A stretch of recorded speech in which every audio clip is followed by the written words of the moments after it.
नमस्कार दोस्तों, मेरा नाम है बिट्टू है। आज की इस वीडियो में बात करने वाले Q1 जीडीपी रिपोर्ट्स के बारे में।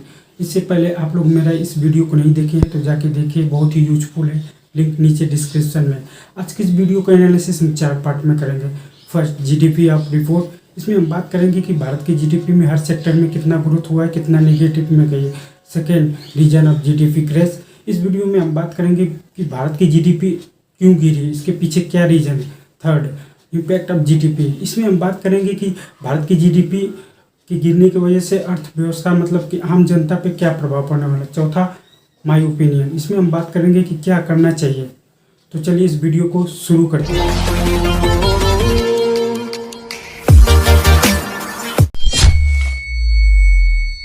GDP report. इस साल की Q1 की जीडीपी रिपोर्ट आ चुकी है। इसके अनुसार भारत की जीडीपी रिपोर्ट में -23.9 की गिरावट देखने को मिली है।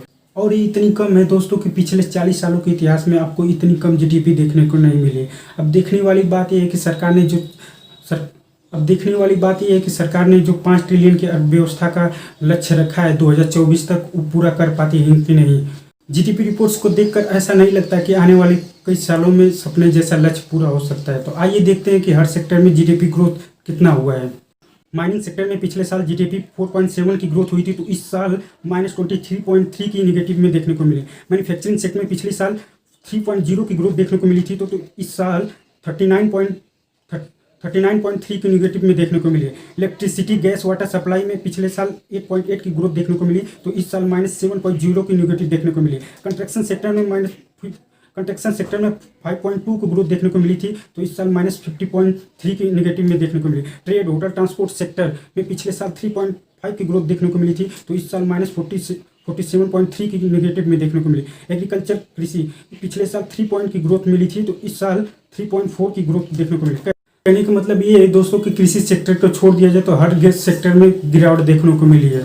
कोरोना जैसे महामारी में जहां हर सेक्टर ठप देखने को मिला है, वही कृषि सेक्टर में ग्रोथ देखने को मिली है। हमारा देश एक कृषि प्रधान देश है, लेकिन दुर्भाग्य की बात यह है कि किसानों को जो सरकार की तरफ से मदद चाहिए होती कहीं न कहीं नहीं मिलते, नहीं तो कोई किसान आत्महत्या नहीं कर पाता। Reason of GDP crash. ऐसा क्यों हुआ कि भारत G20 के सभी देशों में भारत की अर्थव्यवस्था इतनी गिरने को मिली। आइए पता करते हैं कि जीडीपी एक्ट ऑफ जीडीपी है, एक्ट ऑफ आर्ट है या एक्ट ऑफ फ्रॉड है।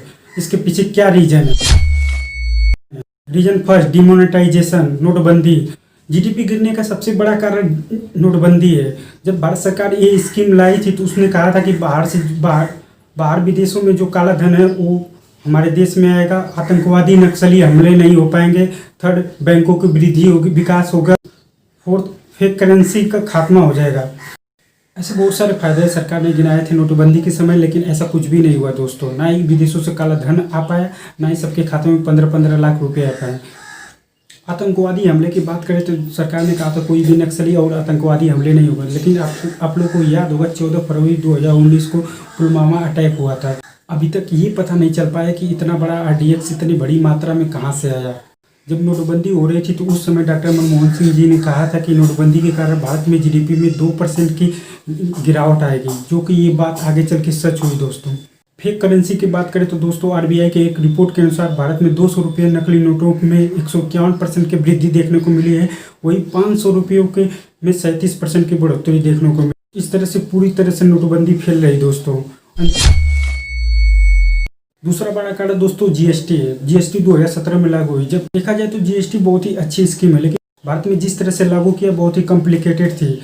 सरकार ने कहा था कि जीएसटी लागू होने के बाद 2% जीडीपी में ग्रोथ देखने को मिलेगी, वही भारत में पूरी तरह टैक्स चोरी बंद हो जाएगी।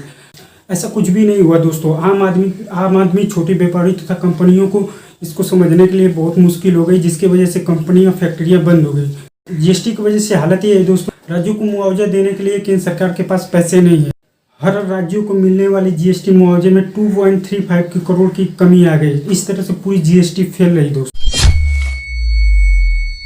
कोरोना। जीडीपी की दर माइनस में जाने का सबसे बड़ा कारण कोरोना है दोस्तों। जहां हर देशों में इसके चलते व्यवस्था ठप देखने को मिली, वही भारत में इसका बहुत ही बुरा प्रभाव पड़ा। लेकिन आप ये नहीं कह सकते कि पूरा इसी की वजह से हुआ। भारत की जीडीपी पिछले 4 सालों से घटती आ रही है।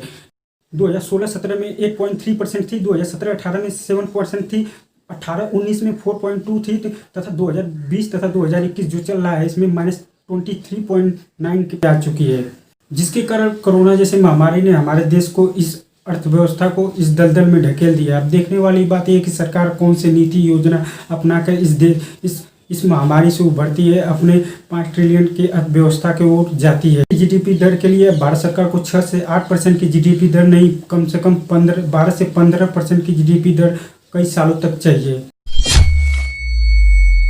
प्राइवेटाइजेशन एंड अनएम्प्लॉयमेंट, निजीकरण तथा बेरोजगारी। मोदी सरकार ने हर सेक्टर को प्राइवेटाइजेशन करने शुरू कर दिया, हर विभाग को बेचना शुरू किया, चाहे वो रेलवे हो, चाहे वो एयर इंडिया हो, चाहे बैंक हो, जिसकी वजह से अनएम्प्लॉयमेंट ज़्यादा होने लगे, जिसके कारण बेरोजगारी चरम सीमा पे। पिछले 45 सालों में इतनी बेरोजगारी आपको देखने को नहीं मिली है कि इस समय 2020 के अनुसार भारत की बेरोजगारी 23.5 पे आ चुकी है।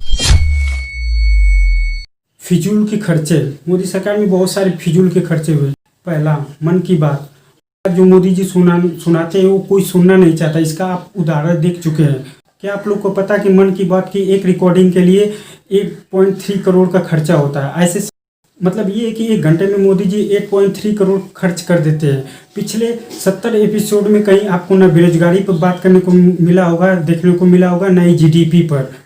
गुजरात में जो स्टैचू बना है सरदार पटेल जी का, उसमें खर्च हुआ है 3000 करोड़ रुपए। मेरा मानना है कि दोस्तों कि किसी के स्टैचू या मूर्त बनवा के उनके आदर्शों को फॉलो नहीं कर सकते, आप उनको दिल से फॉलो करिए, उनके सिद्धांतों को फॉलो करिए।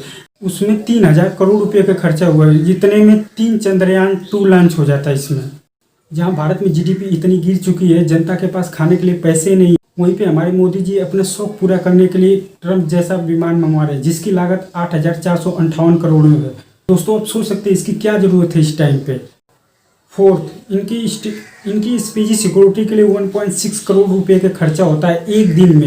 एक दिन में इनके ऊपर 1.6 करोड़ रुपए का खर्चा होता है मोदी जी के ऊपर, जो कि पहले की ज़्यादा में बहुत ज़्यादा हो गया इस टाइम पे। ऐसे बहुत सारे फिजूल खर्चे जो इस सरकार में हो रहे हैं, मैं कितने का लिस्ट दूँ आप लोग को।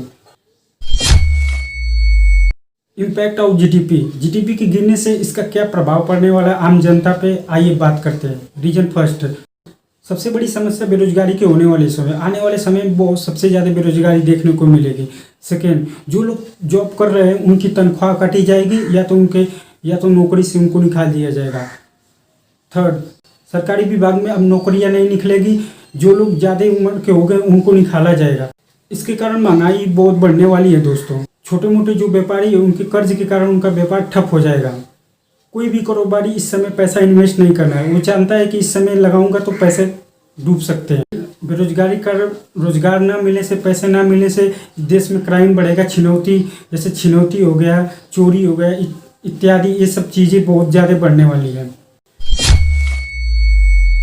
My opinion, first, agriculture sector को बढ़ावा देना चाहिए और नए नए आइडिया लाना चाहिए, और जो दवाइयाँ खाद है इनकी दामों को कम करना चाहिए, ताकि हर एक किसान इसको ले सके, जिसके वजह से अच्छी पैदावार उत्पन्न कर सके। मनरेगा जैसे स्कीमों को और बढ़ावा देना चाहिए कि ज़्यादा से ज़्यादा लोग जो दिहाड़ी मजदूर आके जुड़े, बेरोजगार कम हो। सरकार को एक आर्थिक पैकेज लाना चाहिए जिसमें छोटे व्यापारियों और उद्योगों के लिए एक अपना बिजनेस फिर से स्टार्ट करने का मौका मिल सके। पाँचवां, इंडस्ट्री तथा टेक्नोलॉजी को बढ़ावा देना चाहिए, जिससे उद्योग धंधे ज़्यादा बढ़ सके, रोजगार मिल सके, युवा रोजगार काम कर सके।